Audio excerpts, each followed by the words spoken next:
नमस्कार, मैं हूँ डॉक्टर रूपाली जैन और आयुर्वेद फॉर एवरीवन में आपका स्वागत है। ये जो वीडियो है ये स्पेशल है और ये खास करके आपके कमेंट्स को रिस्पॉन्ड करने के लिए, आपके रिप्लाई के लिए ये बनाया हुआ है। सबसे पहले तो आप सभी का बहुत बहुत धन्यवाद कि आप इस चैनल को इतना सपोर्ट दे रहे हैं।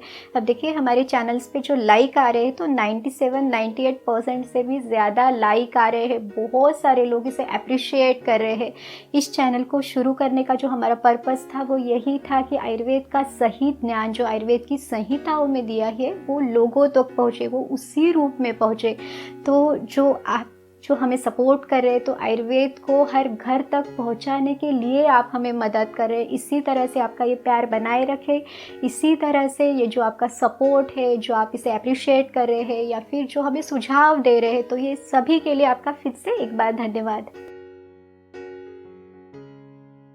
कुछ लोगों का ये कहना है कि उनकी कमेंट को हम रिस्पॉन्ड नहीं कर रहे हैं। अब देखिए, जो भी आप कमेंट करते हैं तो उसी के आधार पे हम अगला वीडियो बनाते हैं। यानी जो लोग जिस विषय के बारे में जानना चाहते हैं, तो जितने ज़्यादा लोग इस विषय के बारे में जानना चाहते हैं तो उसी प्रेफरेंस में हम ये वीडियो बनाते हैं। अब देखिए, अगर हम आयुर्वेद के दृष्टिकोण से इसे सोचें तो जब भी कोई बीमारी शरीर में होती है तो सिर्फ ऐसे नहीं होता कि ये बीमारी है और इसके लिए हमने आपको एक सिर्फ कोई उपाय बता दिए कि जो हम मैसेज करके आपको बता सके। इस बीमारी के लिए क्या कॉजेस हो सकते हैं या फिर आयुर्वेद में उसके लिए प्रिवेंशन पार्ट क्या दिया है या उसकी प्रॉपर ट्रीटमेंट क्या है या फिर आप होम रेमेडीज़ क्या ले सकते हैं, तो इसकी पूरी जानकारी हम आपको देना चाहते हैं और इसीलिए हम डिटेल वीडियोस आपके लिए लेके आते हैं ताकि वो जो विषय है या जो भी डिसीज़ है तो उसके बारे में आपको पूरी तरह से बता सके। और आपको जो भी तकलीफ़ है आप इसमें कमेंट में डाल सकते हैं, हम डेफिनेटली उसके लिए वीडियो बनाएंगे। यहाँ तक कि हमें काफ़ी सारी ऐसी भी कमेंट्स मिली है कि प्रेगनेंसी सीरीज़ आप बनाइए या फिर किचन वीडियोस है जिसमें आयुर्वेदिक रेसिपीज़ बनानी है, तो हम इसके लिए भी प्लान कर रहे हैं। वो भी वीडियोस हम जल्दी ही लेके आएंगे।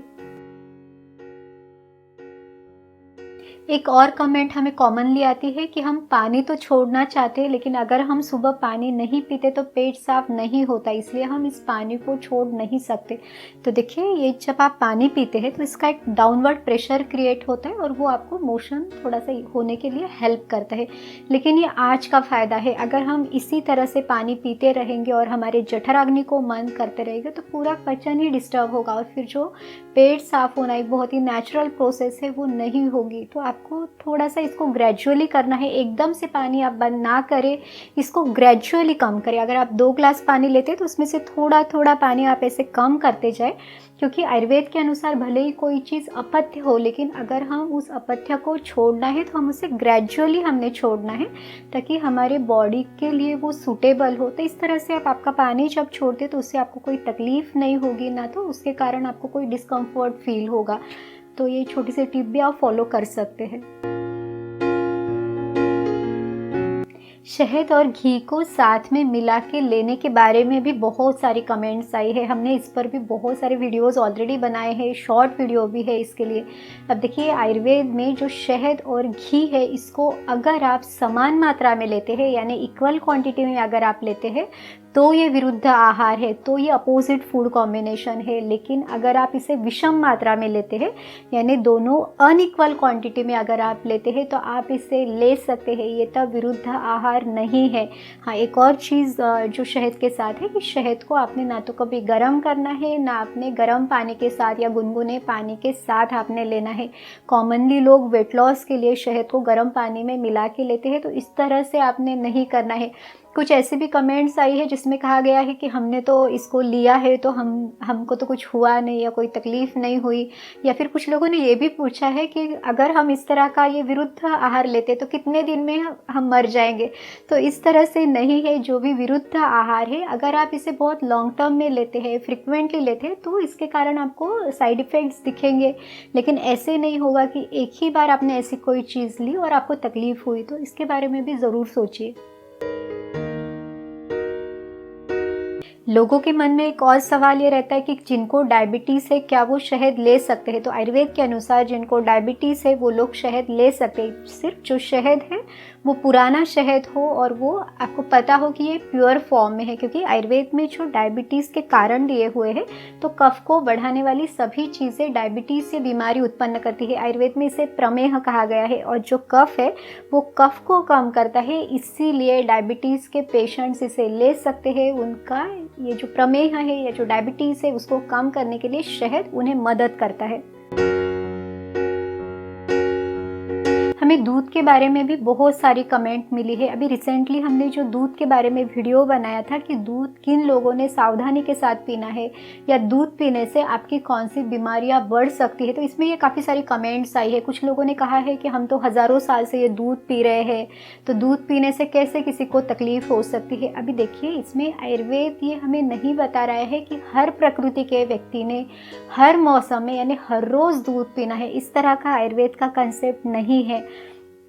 आयुर्वेद में ऋतुचर्या बताई जाती है, तो ऋतुचर्या में ग्रीष्म ऋतु में और शरद ऋतु में ये दूध पीने के लिए बताया जाता है।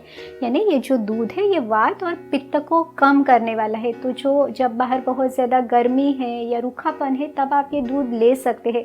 यहाँ तक कि जिन लोगों की वात और पित्त वाली प्रकृति है उन लोगों के लिए भी दूध बहुत अच्छा ऑप्शन है। लेकिन जिन लोगों के शरीर में कफ ऑलरेडी बना हुआ है, यानी उनकी कफ वाली प्रकृति है या कफ के कारण होने वाली उनको कोई बीमारी है या उनका डाइजेशन स्लो है, तो ये जो दूध है ये कफ को बढ़ाएगा, आपके अग्नि को कम करेगा। और एक दूसरी और बात इसमें है कि आजकल जो लोग हैं वो उनका जो डिनर का समय है वो काफ़ी लेट है, तो अगर आप 8 या 9 बजे आपका डिनर करते हैं और फिर कुछ ही देर में आप दूध भी पीते हैं, तो ये दूध ना तो खुद पचेगा ना जो आपने खाना खाया है उसको पचने देगा, और फिर इसके कारण आपको डाइजेशन संबंधित भी काफ़ी सारे प्रॉब्लम्स दिखाई देंगे।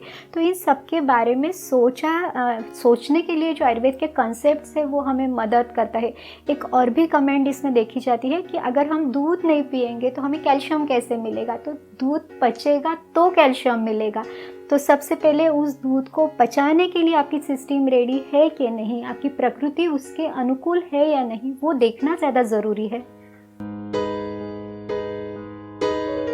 दही के बारे में भी लोगों के मन में बहुत कन्फ्यूजन है। जनरली दही को ठंडा समझ के खाया जाता है, इसे गर्मी के दिनों में खाया जाता है, लेकिन आयुर्वेद कहता है कि दही की जो तासीर है वो गर्म है, ये उष्णवीर्य है। इसीलिए आयुर्वेद में जो समर सीजन है और जो शरद ऋतु यानी अक्टूबर हीट का जो पीरियड है उसमें दही खाने के लिए मना किया गया है। दही के बारे में भी हमने ऑलरेडी डिटेल वीडियोज़ बनाए हैं, तो आप वो वीडियोज़ भी देख सकते हैं। अब देखिए, जो लोग आपको आयुर्वेद के बारे में बता रहे हैं तो ये ज़रूरी नहीं है कि उनको आयुर्वेद सही तरह से पता हो या फिर उन्होंने आयुर्वेद की संहिता पढ़ी है, आयुर्वेद के सिद्धांतों को समझा है। तो जब भी आप किसी वीडियो को देख रहे हो तो मैं कहूँगी कि किसी पर्सन को आप फॉलो ना करें, आप सही आयुर्वेद को फॉलो करें ताकि आयुर्वेद का जो सही ज्ञान है वो आपको मिले। आयुर्वेद में दूध के साथ या फिर दूध की बनी हुई चाय के साथ जब भी आप कोई नमकीन चीज़ लेते हैं या नाश्ता लेते हैं, कोई फल लेते हैं, तो ये भी विरुद्ध आहार है।